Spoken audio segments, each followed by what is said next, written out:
Summary of the life and career of Queen Cleopatra, the last pharaoh queen of ancient Egypt.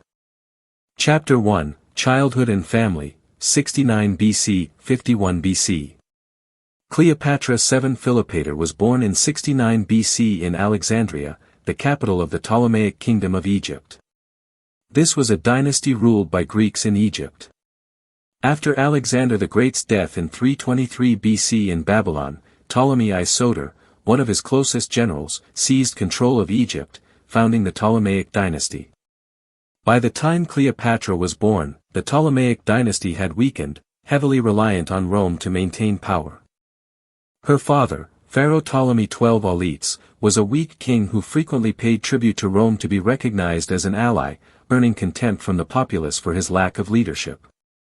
Her mother was possibly Cleopatra VI Tryphonina, Ptolemy XII's sister and perhaps wife, though her identity is unclear. Cleopatra had two older sisters, Cleopatra VI and Berenice IV, a younger sister, Arsinoe IV, and two younger brothers, Ptolemy XIII and Ptolemy XIV. Cleopatra was educated in Alexandria, fluent in at least 9 languages, including Greek, Ancient Egyptian, Ethiopian, Hebrew, and Latin. Learning Egyptian was not just a hobby but a political strategy, enabling her to communicate directly with native subjects, participate in Egyptian religious ceremonies, and issue decrees in their language, gaining support from the populace and priesthood. She studied philosophy, astronomy, medicine, and mathematics at the Library of Alexandria and participated in religious ceremonies, worshipping gods like Isis. Cleopatra demonstrated early political acumen, joining her father's discussions with advisors and learning about Egyptian administration. In 58 BC, Ptolemy XII was overthrown by the people of Alexandria due to discontent over his dependence on Rome. Berenice IV, Cleopatra's sister, took the throne and ruled with their mother. Cleopatra, then 11, was exiled to Rome with her father. There, she interacted with Roman officials like Pompey, learning about Roman politics and recognizing the importance of alliances with Rome to protect her throne. In 55 BC, with the help of Roman forces led by Aulus Gabinius, Ptolemy XII regained the throne and ordered the execution of his daughter Berenice IV. In 51 BC, Ptolemy XII died, leaving a will designating Cleopatra, then 18, and her 10-year-old brother Ptolemy XIII to co-rule Egypt. Per Ptolemaic law, they were to marry to legitimize their rule. Cleopatra quickly seized control, sidelining her brother from official documents and coinage, declaring herself pharaoh and associating herself with the goddess Isis. Many diplomatic delegations, including those from Greece and Western Asia, recognized her as Egypt's official leader, strengthening her international standing. Chapter 2, The Struggle for Power, 51 BC, 48 BC. Upon ascending the throne, Cleopatra faced opposition from Ptolemy XII's advisors, including Pothinus, Achillas, and Theodotus, who sought to control the kingdom through her brother. In 50 BC, Egypt faced a severe famine due to irregular Nile flooding. Cleopatra banned wheat exports to prioritize domestic relief, clashing with aristocratic grain traders profiting from exports to Greek city-states. Pothinus incited the populace against her, forcing her to flee Alexandria. Cleopatra fled to Syria, recruiting a mercenary army from Arab tribes and allies in the Near East, including forces from Nabatea and Palestine. She held conferences to persuade neutral leaders to support her, promising expanded trade if she regained the throne. Cleopatra also appealed to Rome to arbitrate her dispute with Ptolemy XIII and contacted allies in Nubia for military support. In 49 BC, the Roman civil war between Julius Caesar and Pompey provided Cleopatra an opportunity to exploit the political situation. In 48 BC, after defeating Pompey at the Battle of Pharsalus in Greece, Caesar pursued Pompey to Egypt, where Pompey sought aid from Ptolemy XIII but was killed by Ptolemy's advisors, Pothinus and Achillas. As soon as Pompey landed on Alexandria's shores, he was stabbed to death to curry favor with Caesar, but this act enraged Caesar, as it violated Roman ethics and dishonored a great rival. Meanwhile, Cleopatra secretly returned to Alexandria, sneaking into Caesar's palace by hiding inside a rolled-up carpet carried by her confidant Apollodorus. Cleopatra convinced Caesar that only she could stably rule Egypt and maintain loyalty to Rome, and Caesar agreed to support her. A civil war broke out in Alexandria between Caesar and Cleopatra's forces and those of Ptolemy XIII and Pothinus. In early 47 BC, Caesar's forces won the Battle of the Nile, and Ptolemy XIII drowned during the retreat. Cleopatra reclaimed the throne, marrying her other brother, Ptolemy XIV, per Ptolemaic tradition, but retained full authority, directly overseeing all national policies. Chapter 3, Alliance with Caesar and the birth of Caesar Ion, 47 BC, 44 BC. Cleopatra solidified her position in Egypt as an independent ruler. She established a political and romantic relationship with Julius Caesar. In 47 BC, Cleopatra gave birth to her son Caesar Ion, declaring him Caesar's legitimate son and a symbol of the alliance between Egypt and Rome. She associated Caesar Ion with the god Horus to bolster his legitimacy in Egypt. Cleopatra promoted international trade, signing treaties with Greek city-states and the Levant, including Cyprus and Phoenicia. She reformed taxation, reducing taxes for farmers during poor harvests and increasing taxes on foreign merchants to protect the domestic economy. Cleopatra rebuilt irrigation systems along the Nile, expanding canals. Cleopatra ensured agricultural output during famines and floods, reorganized the administration, appointed loyal officials, and monitored nomarchs to curb corruption, balancing power between Greek and Egyptian officials. She reformed the currency, boosted wheat exports to Rome, built grain reserves, and invested in gemstone and gold mining. In 46 BC, Cleopatra and Caesar Ion traveled to Rome at Caesar's invitation. She attended political events and met figures like Cicero and Mark Antony. Her presence sparked controversy in Rome, with senators fearing Caesar might make Cleopatra queen and Caesar Ion his heir. She strengthened economic ties between Egypt and Rome.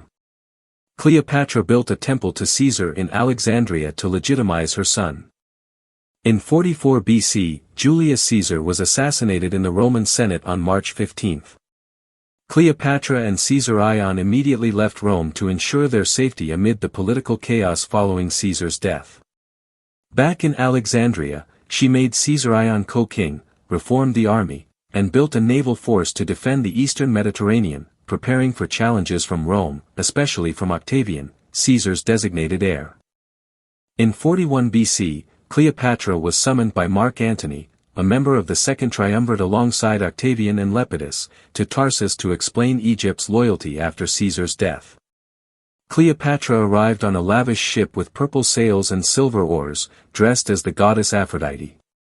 This meeting marked the start of their political and romantic relationship. In 40 BC, Cleopatra gave birth to twins with Antony, Alexander Helios and Cleopatra Selene II. In 36 BC, she bore a third child, Ptolemy Philadelphus. That year, Cleopatra provided funds and troops for Antony's campaign in Parthia. However, the Parthian campaign failed, severely damaging Antony's reputation and increasing his dependence on Cleopatra. In 37 BC, Antony abandoned Octavia, Octavian's sister, to return to Cleopatra, escalating tensions with Rome. In 34 BC, Antony granted Cleopatra control over territories in the east, including parts of Syria, Lebanon, and Cyprus, publicly recognizing Caesar Ion as Julius Caesar's legitimate son, placing him on par with Octavian, Caesar's official heir. This was deemed treasonous by the Roman Senate, prompting Octavian to declare war on Antony. Cleopatra established Alexandria as a cultural and political hub of the East. She restored the Library of Alexandria, attracting scholars from Greece, Babylon, and India. Cleopatra expanded the army, trained the navy, and invested in the fleet to protect the Mediterranean. Cleopatra and Antony became symbols of an Eastern alliance opposing Western Roman power. Cleopatra built diplomatic relations with neighboring states to bolster Egypt's position. She signed trade agreements with the Nabatean kingdom, modern-day Jordan, supplying wheat in exchange for incense and spices. Cleopatra sent envoys to Nubia, south of Egypt, to form military alliances, guarding against southern border attacks. She also maintained ties with tribes in Cyrenaica, Libya, securing the western border. Chapter 5, The Battle of Actium and Cleopatra's Death, 31 BC, 30 BC. In 31 BC, Octavian declared war on Cleopatra. Antony and Cleopatra assembled their fleet at Actium, off western Greece. The Battle of Actium took place on September 2, 31 BC. Cleopatra brought Egypt's treasures, including gold, silver, and royal jewels, to safeguard national assets and prepare for potential escape and negotiations with Octavian.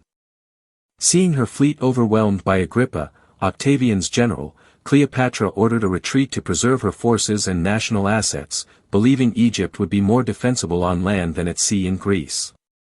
Antony, mistakenly thinking Cleopatra had abandoned him, followed her, leading to a complete defeat. They returned to Alexandria. Octavian advanced on Alexandria and besieged the city. Antony, receiving false news of Cleopatra's death, stabbed himself with a sword. Still alive after the act, he was carried by guards to the tomb where Cleopatra was hiding. Antony died in Cleopatra's arms, urging her to negotiate with Octavian. Cleopatra negotiated with Octavian but failed to reach an agreement. She refused to be paraded as a prisoner in Rome's triumph. On August 12, 30 BC, Cleopatra committed suicide, likely by snake bite or poison. She was buried with Antony per her wishes in a tomb near Alexandria, which remains undiscovered.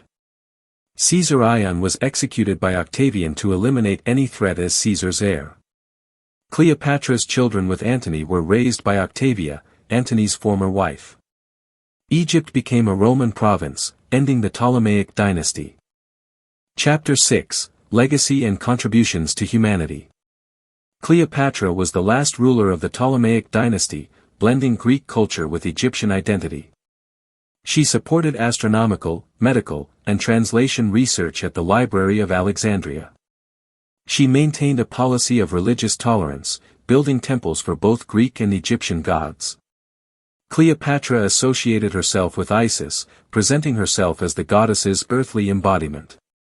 The cult of Isis spread to Rome, where she was equated with goddesses like Venus and Cybele. Cleopatra was a brilliant political strategist, forging alliances with Caesar and Antony to protect Egypt. After her death, Octavian used her image as propaganda to legitimize his victory and justify annexing Egypt.